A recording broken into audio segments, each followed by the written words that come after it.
Такая вот красота.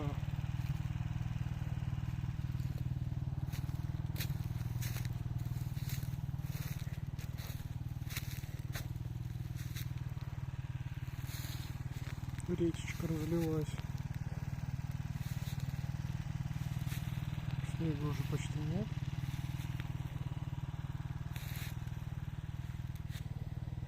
Объезжаю места рыболовные.